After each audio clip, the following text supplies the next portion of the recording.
Hey everyone, welcome back sa aking channel na GTR Math Tutorial at Facebook na RJ Enseñado.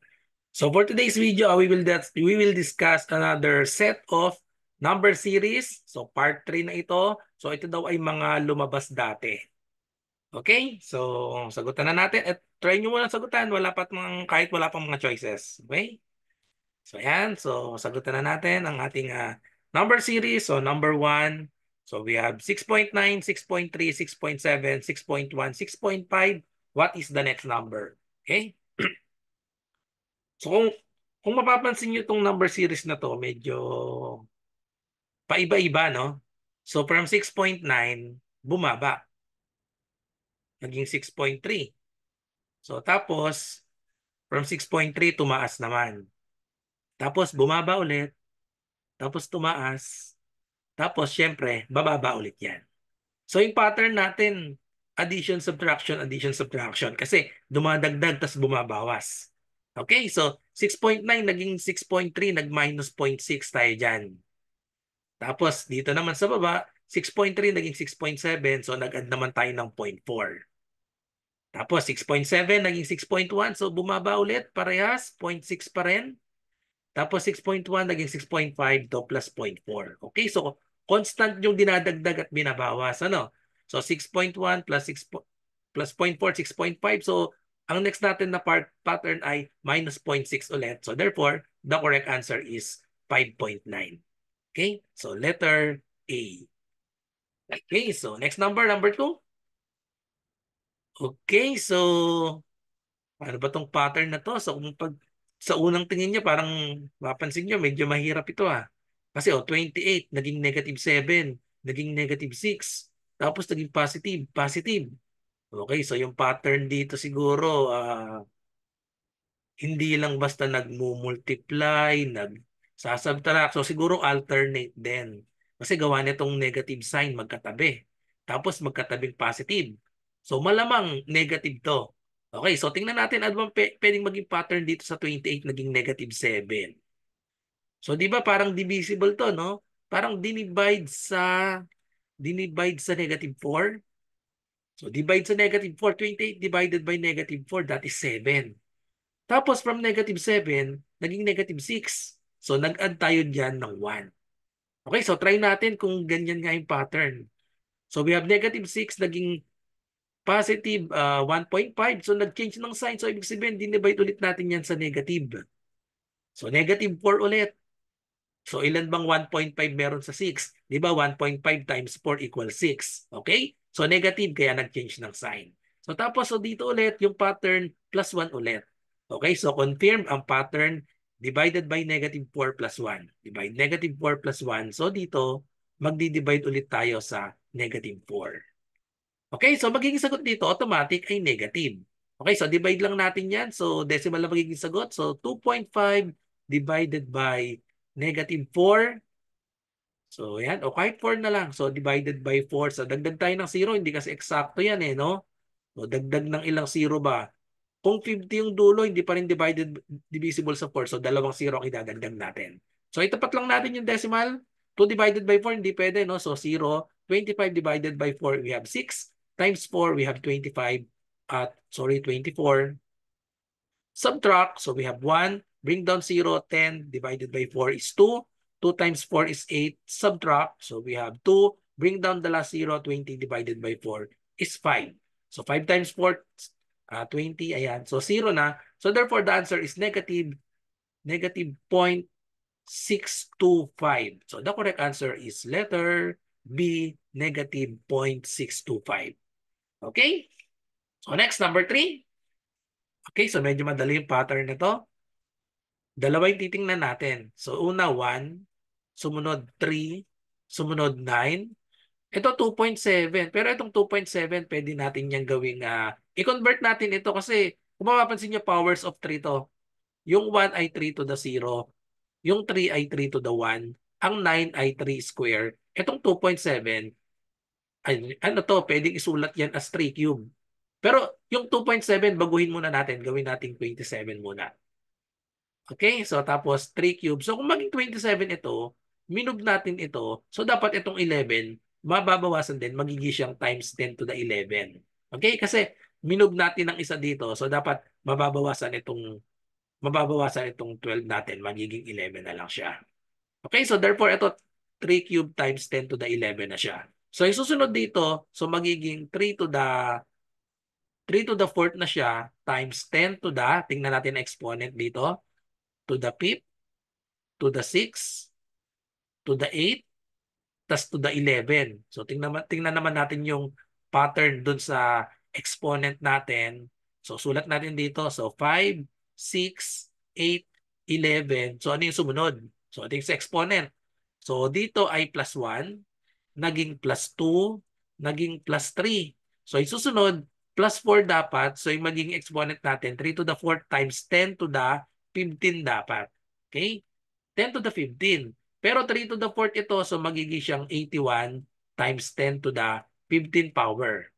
Tapos, kailangan nasa ganitong form, so gagawin natin siyang 8.1 times 10 to the, kung 81 ito, i-move natin ito ng isa, so dapat ito madadagdagan naman ng isa. So 8.1 times 10 to the 16. So therefore, the correct answer is letter C, 8.1 times 10 to the 16 power. Okay? So, yan yung magiging sagot natin, 8.1 times 10 to the 16. Kailangan kasi nating i-move ito. So, dadagdag dapat dito. Okay, so next number, number 4. 54, naging 80, naging 36, 12, 24. So, dapat mabilis kayo sa divisibility dito. 54 naging 18, so divisible ito. So, ibig sabihin ng pattern nito, dinivide. Divided by 3. 18 times 3, that is 54. Tapos 18 naging 36, so malinaw times 2 yan. Okay, so baka yan lang yung pattern natin, divided by 3 times 2. Kasi 36 naging 12, so divided by 3 ulit. Okay, so tapos 12 naging 24, so times 2. So, idiretso lang natin yung pattern. So, we have divided by 3. 24 divided by 3, that is 8. And then, times 2, that is equal to 8 times 2, 16. So, therefore, the answer is 8, 16. So, that is letter B. Okay, so next number, number 5. 1.1, 2.4, 3.9, 4.16, 5.25. So, kung mabilis kayong sa mga numbers, pag tingin nyo pa lang, makikita nyo na yung pattern dito pag hiwalay natin sa decimal. Kasi yung mga decimal, tingnan natin. 1, we have 4, we have 9, we have 16, we have 25. So yung decimal muna So yung decimal yan ay 1 squared, yung 4 ay 2 squared, yung 9 ay 3 squared, yung 16 ay 4 squared, 25, 5 squared. So therefore dito, yung decimal lang tayo. So yung decimal natin 6 squared, that is 36. So dalawa na lang ang natira. 6 or 7 na lang. O letter C or D na lang ang matitira, 0.36. So tapos tignan naman natin yung mga numbers. Sa numbers naman tayo, so we have yung 1 naging 2.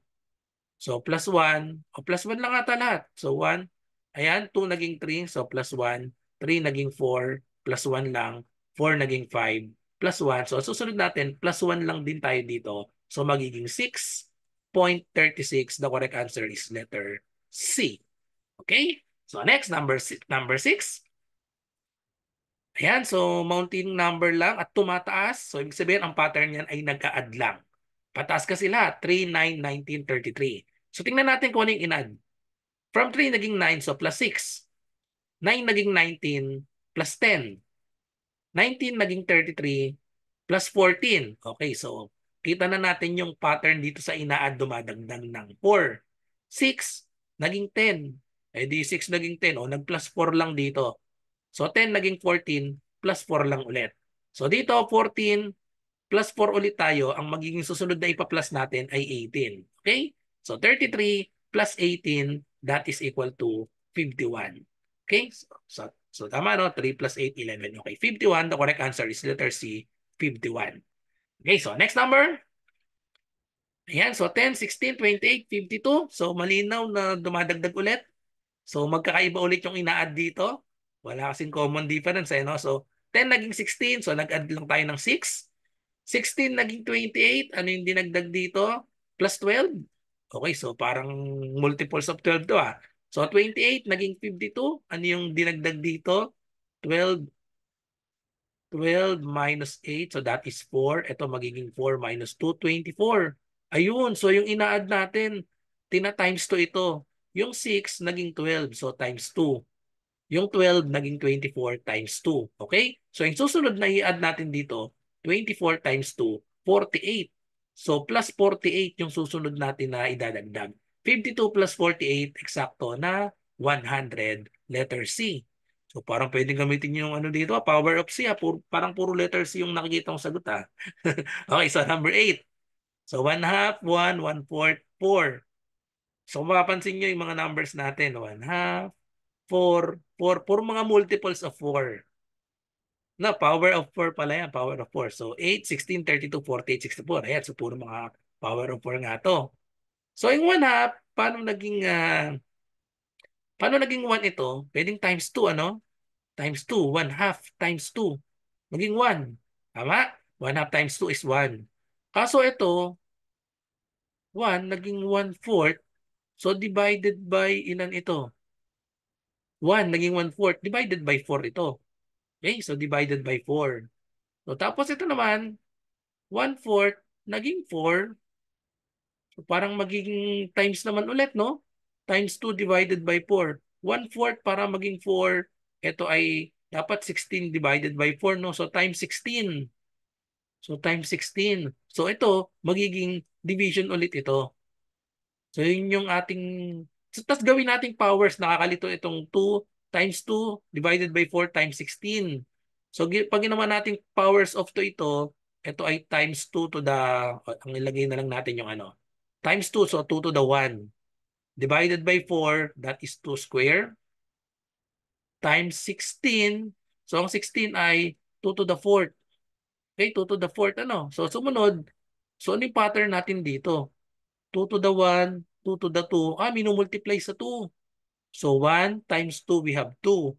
Times 2, we have 4. Dito pala magiging 2 to the 8. So tingnan na exponent. 1, 2, 4. So minumultiply sa 2. Yung susunod natin ay sa 8 dapat. 2 to the 8. So ano yung magiging sagot natin dito kapag 2 to the 8 ito? So divide natin.